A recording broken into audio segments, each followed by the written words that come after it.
33 ans, à la solde de Paris.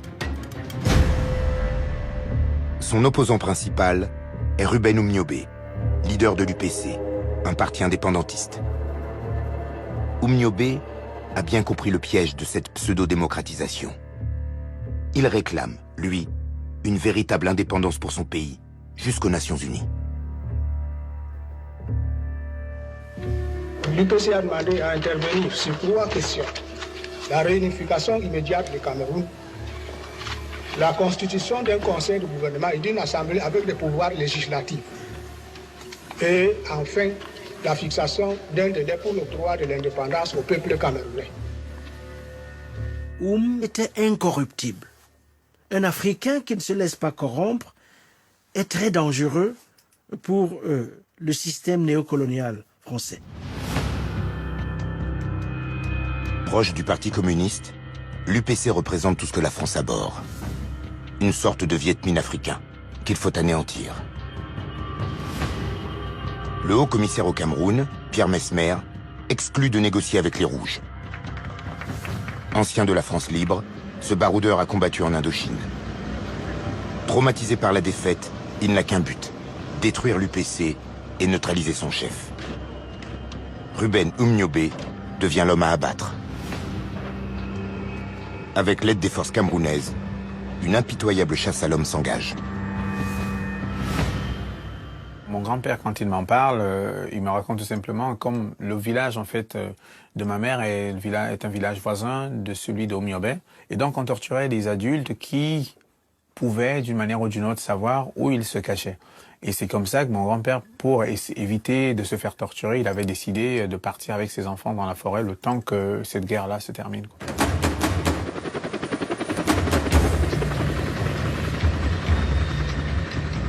Pour nettoyer la région, les troupes françaises appliquent les méthodes de contre-guérilla imaginées à Madagascar, affinées en Indochine et utilisées au même moment en Algérie. Des villages sont anéantis à coups de napalm.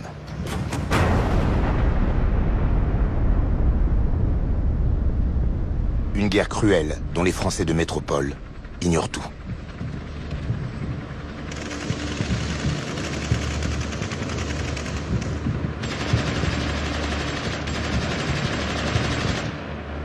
Oumniobé décrit la situation. Des villages entiers sont complètement pillés et brûlés. Le bétail est systématiquement abattu à coups de fusil. Ceux qui échappent à cette tuerie massive sont poursuivis en pleine brousse par les forces de l'ordre.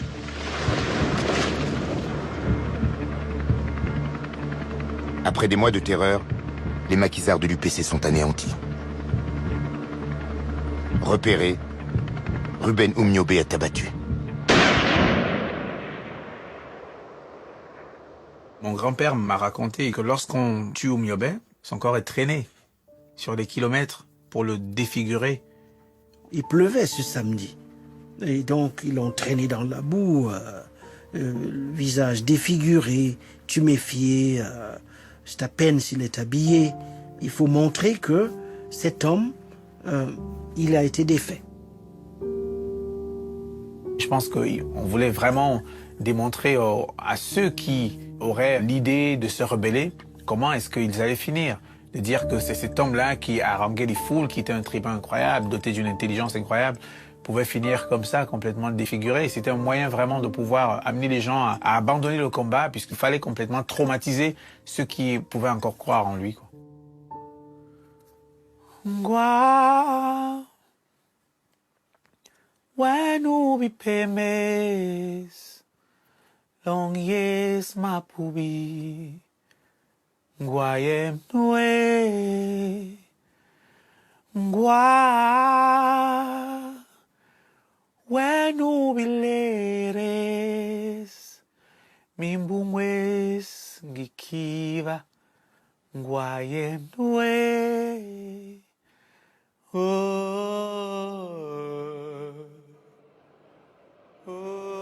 L'ennemi est mort. Et le protégé de la France, Amadou Ahidjo, peut se répandre sur les ondes.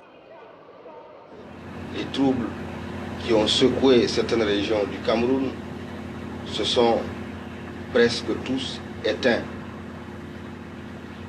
Nous avons fait en collaboration avec les représentants de la France au Cameroun, tout ce qui était à notre pouvoir pour que le calme revienne.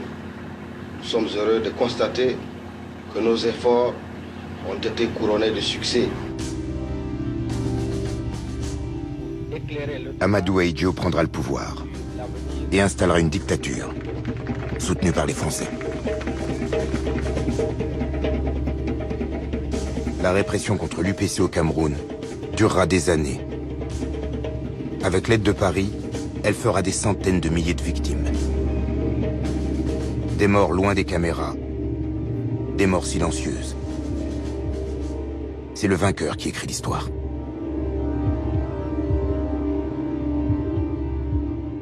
Lorsque j'ai grandi au Cameroun, il était interdit de parler de Oum et de l'UPC. Moi, j'ai été témoin, jeune homme, de gens qui évoquaient Oum et qui essayaient de voir qui était à côté d'eux. Et donc, un silence de plomb a pesé sur le pays. On a essayé de faire comme si Oum n'avait jamais existé.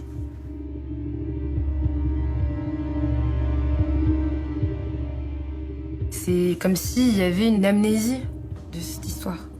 Ou en tout cas, il faut vraiment faire un travail archéologique quoi, pour déterrer, même au sein des familles, ce qui a été, l'ampleur de ce qui a été et qu'est-ce qui s'est passé. Dans les cours d'histoire qu'on avait au collège, le Cameroun était pris comme exemple d'une décolonisation pacifique. C'est incroyable à quel point les faits et l'histoire peuvent être falsifiés. Et de manière institutionnelle.